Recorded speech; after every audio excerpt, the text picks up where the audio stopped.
La situación en Oriente Medio ha llegado a un punto crítico, casi a un punto de no retorno por un ultimátum presidencial. Hoy vamos a analizar a fondo un informe estratégico que nos mete de lleno en el epicentro de la crisis, en abril de 2026, para entender la escalada entre la coalición liderada por Estados Unidos e Israel contra Irán. A ver, vamos a pararnos aquí un momento. El conflicto acaba de entrar en una fase completamente nueva. Tras un discurso a la nación en horario de máxima audiencia, el presidente de Estados Unidos fijó un objetivo que no puede ser más claro y contundente. Esto, sin duda, marca un antes y un después en la estrategia. Para entender bien todo este lío, hemos organizado el análisis en 4 bloques principales. Primero, el ultimátum, que lo empezó todo. Después, cómo se está librando la guerra convencional, tanto en tierra como en aire. Luego, la respuesta asimétrica de Irán. Y por último, las consecuencias que todo esto está teniendo a escala global. Empezamos por el detonante, por la chispa que ha encendido esta escalada. Un discurso presidencial que no solo ha definido la nueva estrategia de la coalición, sino que, literalmente, ha puesto un reloj en marcha con un plazo muy ajustado para una victoria total. Y el punto clave es este, la promesa de una campaña relámpago, corta y decisiva. La Casa Blanca se ha dado un plazo de apenas 2 o 3 semanas para conseguir la destrucción completa de toda la capacidad militar y nuclear de Irán. Es una apuesta de altísimo riesgo con el mundo entero mirando. Y aquí vemos cómo la guerra también se libra en el frente de la información, que es fascinante. Durante ese mismo discurso, Trump aseguró que Irán había pedido un alto el fuego. Pues bien, casi de inmediato, el Ministerio de Exteriores iraní salió a desmentirlo, tachándolo de falso. Son 2 narrativas completamente opuestas para la comunidad internacional. Vamos a ver ahora cómo estas palabras se han traducido en acción sobre el terreno. Las consecuencias del ultimátum fueron, como era de esperar, inmediatas, desatando una intensificación brutal de las operaciones por parte de las fuerzas de Estados Unidos e Israel. Esto que vemos aquí ilustra perfectamente la nueva fase de la campaña aérea.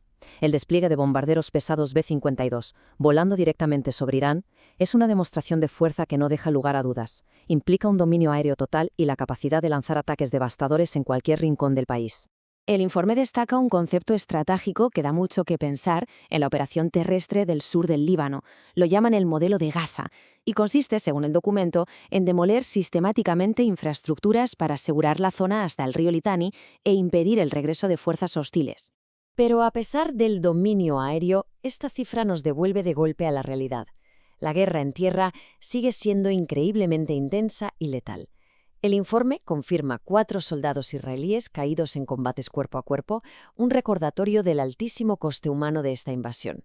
Pasemos ahora a la respuesta iraní. Porque claro, ante la superioridad militar convencional de la coalición, Irán, según detalla el informe, ha movido la guerra a otros frentes. Los frentes asimétricos, atacando el comercio global y la tecnología.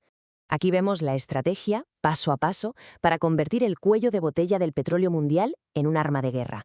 El Parlamento iraní aprueba un peaje, prohíbe el paso a los barcos de la coalición y el resultado es que ahora mismo hay más de 400 barcos comerciales bloqueados.